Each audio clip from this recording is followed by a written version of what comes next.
Good morning mga kabulignok. Maaga nga pala tayong nagising ngayon. Dahil kukunin natin ang Google AdSense pin na ating pinakahinihintay para maging totoong YouTubers na tayo. Ang Google AdSense pin na ipinadala ni Google sa ating address na inilagay natin sa ating Google AdSense account. At para ma-verify na ang ating address at para makatanggap na rin tayo ng sweldo kay Google. Gaya ng mga sikat na YouTubers. Dumaan din sila sa ganitong proseso bago nila nakamit ang kanilang mga pangarap na maging sikat na YouTubers. Gaya ni Kong TV, Team Bugok, Kapinpin Brothers at marami pang mga sikat na vloggers. Shout out nga pala sa inyo mga idol. Eto nga at nagkape muna tayo para magising ang ating diwa. Dahil medyo inaantok-antok pa tayo. Habang nagkakape tayo ay nagka-cellphone din tayo at tinitingnan natin ang ating YouTube account. Kasi natutuwa tayo at araw-araw ay nadadagdagan ang ating mga subscribers. Naisip ko tuloy na magpasalamat sa inyong lahat na sumusuporta sa akin.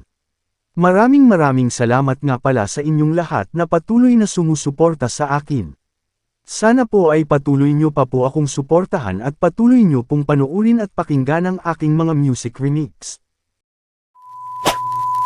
A few moments later.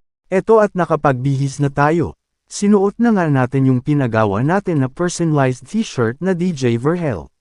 Sa mga gusto nga palang umorder ng exclusive t-shirt ni DJ Verhel, e-message nyo lang po ako sa aking messenger na Verhel Mercado.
Eto guys at nakarating na nga tayo sa munisipyo sa bayan ng Bay Laguna.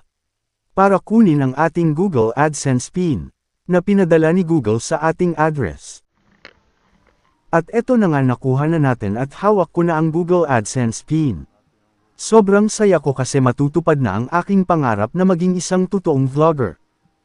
At para ma-verify na ang ating address na naka-register sa ating Google AdSense account.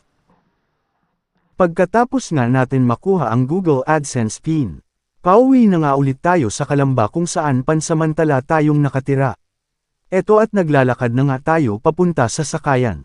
Medyo mainit na ang ating paglalakad kaya kailangan na natin magmadali para hindi tayo abutin ng sobrang init sa biyahe. Habang naglalakad nga tayo, napansin natin na medyo nag-iba na ngayon ang bayan ng Bay. Marami nang nagbago. Nagkaroon na ng mga matataas na building at gumanda na ang pamilihang bayan dito. Isa lang ang ibig sabihin nito. Umaasenso na ang bayan ng Bay Laguna. At eto na tayo guys, nakarating na tayo sa sakayan at nag-aabang na tayo ng bus pabalik ng Calamba. So paano guys? Hanggang dito na lang muna. Stay tuned na lang sa susunod na video ko. Maraming salamat sa inyong lahat.